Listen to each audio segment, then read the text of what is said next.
विचार मंचावर बसलेल्या सर्वांची नावं यापूर्वी 10 ते 15 वेळा घेतली गेलेली आहेत, त्यामुळे मी ते टाळतो, गैरसमज करून घेऊ नये। सर्वप्रथम मी या संमेलनाला अतिशय मनापासून शुभेच्छा देतो, कारण आपल्या देशामध्ये आणि जगामध्ये एक विलक्षण परिस्थिती निर्माण झालेली आहे आणि त्या परिस्थितीच्या पार्श्वभूमीवर हे 9वे संमेलन भरत आहे। आशा आहे की आजपासून 2 दिवस या बदललेल्या परिस्थितीचं आकलन या संमेलनात आपल्याला करून दिलं जाईल, या परिस्थितीवर भाष्य केलं जाईल। इतिहास सांगण्याबरोबरच भविष्यातल्या काही वाटा पण दाखवल्या जातील अशी मला अपेक्षा आहे, कारण साहित्यिक हेच काम करत असतो। जेव्हा माणसाने तयार केलेल्या विविध व्यवस्था फितूर होतात, बेईमान होतात, तेव्हा साहित्यिकाची जबाबदारी वाढत असते आणि समाज सगळा त्याच्या मागून जात असतो। आपण अशाच अवस्थेमध्ये आलेलो आहोत। मानवी समूहात माणसानेच तयार केलेल्या कोणत्या व्यवस्था आता प्रामाणिक राहिलेल्या आहेत? सत्ताधारी, न्यायाधीश, राजकारणी, कोण आता प्रामाणिकपणे काम करत आहे आणि तुमच्याबरोबर आहे? एक पोकळी तयार होते आणि त्या पोकळीतून साहित्य उगवायला लागते। जगाच्या इतिहासात असंच झालेलं आहे। जेव्हा जेव्हा पोकळी आहे तेव्हा तेव्हा साहित्य कलावंती भरून काढतो आणि समाज आपल्या मागून तो घेऊन जातो। हे संमेलन असंच काम करत आलेलं आहे, याची पण मला खात्री आहे। हे 9वे साहित्य संमेलन आहे, काही अंतराने ते सुरू झालेलं आहे, पण मी अशी अपेक्षा व्यक्त करतो की इथून पुढे ते नियमितपणे सुरू व्हावं, कारण त्याची गरज आहे। आणि शासनाकडे तुम्ही काय मागू नका। खरं तर माझी अशी इच्छा आहे की शासनाने यापुढे अखिल भारतीय मराठी साहित्य संमेलनाला 1 नया पैसा पण देऊ नये। तो सगळा पैसा अशा साहित्य संमेलनाकडे वर्ग करायला पाहिजे, कारण त्या संमेलनात जत्रेपलीकडे दुसरं काहीच होत नाही आणि हे संस्कृतीवादी फक्त जत्रेचं समर्थन करतात आणि जत्रेच्या पायाखाली तुडवल्या जाणाऱ्या विचाराकडे लक्ष देत नाहीत। म्हणून अशा संमेलनाला सरकारने निधी द्यायला पाहिजे, भरपूर निधी द्यायला पाहिजे,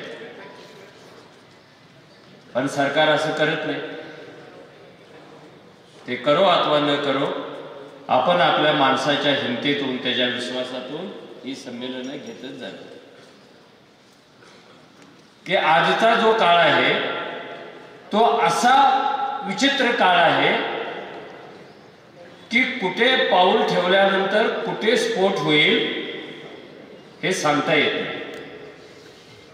कुणीच गॅरंटी देऊ शकत नाही, तू इथे उभा राहा, इथे स्फोट नाही होणार, कुणी गॅरंटी देऊ शकत नाही। आतून धग आहे, वर धग आहे, डोक्यावर सुद्धा धग आहे। एकूण मानव जातच ही कोंडी सापडली जाते मूलतत्ववाद्यांच्यामुळे, धर्मवाद्यांच्यामुळे आणि नवा राष्ट्रवाद सांगणाऱ्यांच्यामुळे। आपण ह्या साऱ्या गोष्टी समजून घ्यायला पाहिजे। आपण हे मराठी संमेलन घेतो आहोत, खरं म्हणजे लोकांना हे पण आश्चर्य वाटलं असेल की मुस्लिम मराठी संमेलन कसं काय घेतात? त्यांनी तरी उर्दूत घ्यायला पाहिजे होतं, त्यांनी हिंदीत घ्यायला पाहिजे होतं। मराठीचा आणि मुस्लिमांचा संबंध काय, असे पण कोणीतरी प्रश्न विचारू शकतात। पण या देशातलं धर्माच्या नावाने चालणारं राजकारण, सत्तेच्या नावाने चालणारं राजकारण इतकं विचित्र आहे की या राजकारणात कोणतीही गोष्ट कधीही चालू शकते। माझ्या समोर एक पुस्तक आहे, हिंदुत्ववादी राजकारणाच्या पाऊलखुणा असं त्याचं नाव आहे, खूप भारी पुस्तक आहे, मुजुमदाराने ते लिहिलेलं आहे। त्या पुस्तकातल्या एकाच गोष्टीचा उल्लेख करून मी पुढे जातोय की 1857ला आपल्या देशामध्ये बंड झालं, त्याला कोणी स्वातंत्र्य युद्ध म्हणतात, कोणी सांस्कृतिक युद्ध म्हणतं, कोणी धर्मयुद्ध म्हणतं, जे काय म्हणायचं असेल ते म्हणत, पण ते बंड होतं. ह्या बंडानंतर हिंदुत्ववादी संघटना जाग्या व्हायला लागल्या आणि 1870 नंतर त्यांनी पहिल्यांदा भाषेला जातीत कोंडण्याचा प्रयत्न चालू केला. मग त्यावेळेला त्यांनी सांगितलं होतं की गाय खाण्यावर बंदी आली पाहिजे. हे जे बुरख्यावर आज आपण विचार करतो हे तेव्हा आलेले. असं करत करत करत करत जी या देशाची हिंदी ही भाषाच नव्हती. हिंदीचा जन्म किती उशिरा झालेला आहे.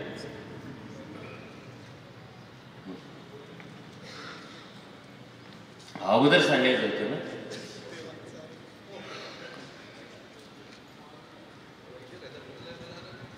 फक्त भाषेपुरतच मी बोलणार आहे कारण संमेलन भाषेच आहे.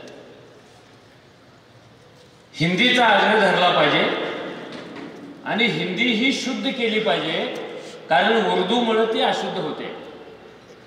गंमत अशी आहे की हिंदीचा जन्म होईपर्यंत या देशात राबणाऱ्या कष्ट करणाऱ्या सामान्य माणसाची भाषा उर्दूच होती. इंग्रज आल्यानंतर कोणत्या भाषेमध्ये कारभार करायचा त्यांच्यावर हे दबाव आणायला लागले की तुम्ही शासकीय कार्यालयामध्ये हिंदीचा वापर करा. आणि जे उर्दूतले मोठे लेखक होते, प्रकाशक होते हरिश्चंद्र नावाचे, त्यांनी हिंदी भाषेसाठी एक संस्था स्थापन केली, भाषा शुद्धीची चळवळ, भाषा प्रतिष्ठेची चळवळ. आणि ह्या चळवळीने ब्राह्मण नावाचे एक साप्ताहिक सुरू केलं. त्या साप्ताहिकाचं नावच ब्राह्मण. आणि ह्या ब्राह्मण साप्ताहिकाने जो जो हिंदी आहे बोलतो तोच हिंदू आहे आणि जो हिंदू आहे तोच हिंदुस्थानी आहे असं एक सूत्र मांडलं. ज्यांना अलीकडेच भारतरत्न हा पुरस्कार मिळाला, मी काय सगळ्यांची नावं सांगत नाही कारण कुणाला पुरस्कार मिळणार आणि कुणाला नाही मिळणार हे आता लोकांना कळतं. मदन मोहन मालवीय यांनी ही चळवळ आपल्या अंगाखांद्यावर घेतली आणि 60,000 लोकांच्या सह्या घेऊन हिंदीलाच कार्यालयीन कामामध्ये घेतलं पाहिजे असं निवेदन दिलेलं होतं.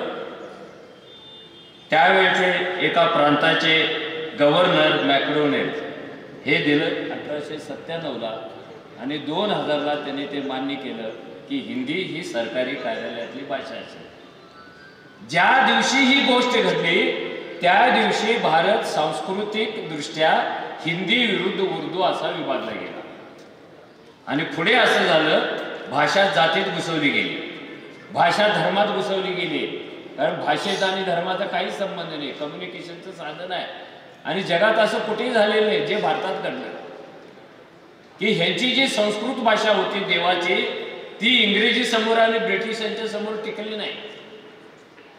देवाची भाषा होती ती.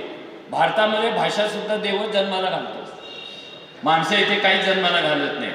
माणूस पण तोच घालतो, देव पण तोच घालतो, भाषा पण तोच घालतो, सगळं इथे देवाच्या नावाने चाललेलं असतं.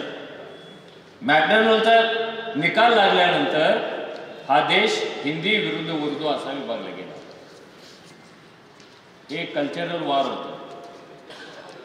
जे उर्दू बोलतात ते मुस्लिम आहेत असा जणू काही कायदाच झाला आणि जे हिंदी बोलतायत ते हिंदू आहेत.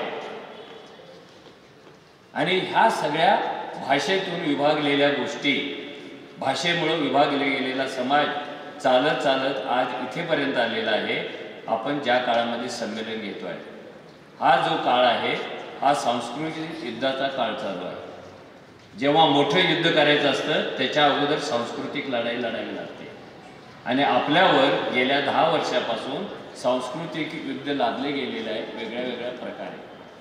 काश्मीर फाईल हा सिनेमा काय? तो काय सिनेमा आहे का? हा सांस्कृतिक युद्ध आहे. हे RRR काय आहे? हे सांस्कृतिक युद्ध आहे. हे गोडसे विरुद्ध गांधी हा सिनेमा नाही आहे, हा सांस्कृतिक युद्ध आहे. अशी कितीतरी गोष्टींची आपल्याला नावं सांगता येईल की आपण सगळे सांस्कृतिक कलहामध्ये अडकवले जात आहोत.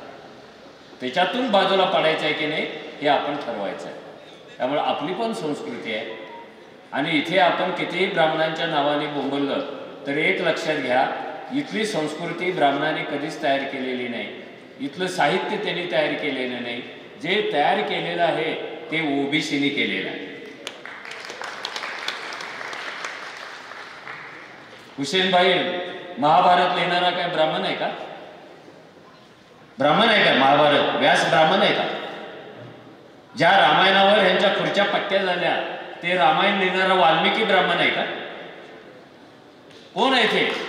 हे सगळे देशाचे नागरिक, हे ओबीसी बीसी, हे सगळं व्यवस्थेने नाकारलेले लोक या देशाची संस्कृती घडवतात आणि जे 2-2.5% आहे ते बिघडवतात, त्याचं पेटंट आपल्याकडे घेतात.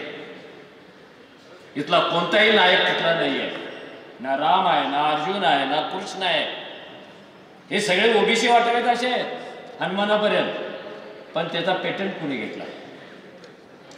आणि या व्यवस्थेचं एक असं आहे की ही व्यवस्था जे नवीन येतं ती पहिल्यांदा पकडते आणि जे जुनं होतं ते तुमच्या हातात देते. त्यांनी खूप सांगून बघितलं संस्कृत देव भाषा देतच नव्हते, पण जेव्हा अन्य भाषाने आक्रमण केलं तेव्हा ते तिकडे गेले मराठीकडे. आणि हे प्रमाण वगैरे काही नसतं, आणि जे प्रमाण असतं ना ते लवकर मरत असतं, आणि जे लोकांच्या काळजात आणि ओटावर असतं ते जास्त काळ जगत असतं. त्यामुळे लळचा संबंधच येत नाही. हे पुण्यातले लोक प्रमाणवाले तोंडाऐवजी नाकातून कानातून बोलत असतात. ते काय प्रमाण आहे का? प्रमाण आपण आहोत. प्रमाण कोण आहे? प्रमाण आपण आहोत, कारण आपण भाषेचा जन्म घालतो, आपण ती विकसित करतो आणि हे शिक्का मारायला येतात. ह्या भाषेतून तयार झालेल्या सांस्कृतिक कलहाचा मानवी जीवनावर खालपासून वरपर्यंत परिणाम होणार आहे. त्यामुळे तुम्ही जागे राहा. आपल्या चांगल्या संस्कृतीचा जरूर उल्लेख करा, पण आपली संस्कृती ही कुणाविरुद्ध लढवण्यासाठी आहे असं कृपा करून समजू नका, कारण संस्कृती ही लढवण्यासाठी नाही, घडवण्यासाठी असते. आपण हे लक्षात ठेवावं. संमेलन उशिरा चालू झालं, माझा वेळ पण संपला. कधी जमलं तर मी पुन्हा तुमच्या समोर उभा राहील. तोपर्यंत तुमच्या संमेलनाला शुभेच्छा. धन्यवाद.